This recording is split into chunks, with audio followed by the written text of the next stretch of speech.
৯টি প্রকল্পে অনিয়মের জন্য শেখ হাসিনা ও তার পরিবারের সদস্যদের বিরুদ্ধে দুর্নীতির অভিযোগ অনুসন্ধানের সিদ্ধান্ত নিয়েছে দুর্নীতি দমন কমিশন দুদক। মঙ্গলবার কমিশনের বৈঠকে এই সিদ্ধান্ত নেয় সংস্থাটি। ক্ষমতাচ্যুত আওয়ামী লীগ সরকারের আমলে সরকারের 9টি মেগা প্রকল্পে ৮০,০০০ কোটি টাকা আত্মসাৎ ও পাচারের অভিযোগ আনা হয়েছে।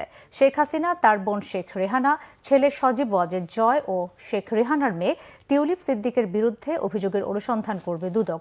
আশ্রয়ণ প্রকল্প, রূপপুর পারমাণবিক বিদ্যুৎ কেন্দ্র, বেজা ও বেবজার বিভিন্ন প্রকল্প সহ 9টি প্রকল্পে অন্তত ৮০,০০০ কোটি টাকা লুটপাটের অভিযোগ তাদের বিরুদ্ধে। এসব অর্থ দেশের বাইরে পাচারের অভিযোগ রয়েছে। অভিযোগ যাচাই বাছাই শেষে কমিশনের বৈঠকে অনুসন্ধানের সিদ্ধান্ত নেওয়া হয়েছে। দুদক বলছে, আপাতত এই 4 জনের বিষয়ে অনুসন্ধান শুরু হবে। সংশ্লিষ্ট এবং সহায়তাকারী আরও ব্যক্তিদের নামও আসতে পারে পরে।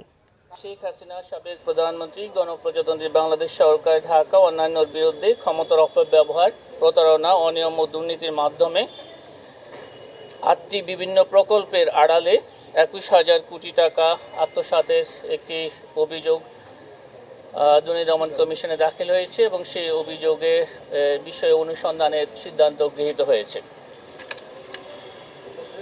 এছাড়া আরও একটি মেগা প্রকল্পে রূপপুর পারমাণবিক বিদ্যুৎ কেন্দ্রের নির্মাণের নামে প্রায় 59,000 কোটি টাকা লুটপাটের অভিযোগও সাবেক প্রধানমন্ত্রী জনাব শেখ হাসিনা, তার ছেলে জনাব সজীব আহমেদ ওয়াজেদ জয়, তার ছোট বোন শেখ রেহানা ও তার ছোট বোনের মেয়ে টিউলিপ সিদ্দিকী ও অন্যান্যদের বিরুদ্ধে দাখিলকৃত অভিযোগের বিষয়েও অনুসন্ধানের সিদ্ধান্ত গৃহীত হয়েছে।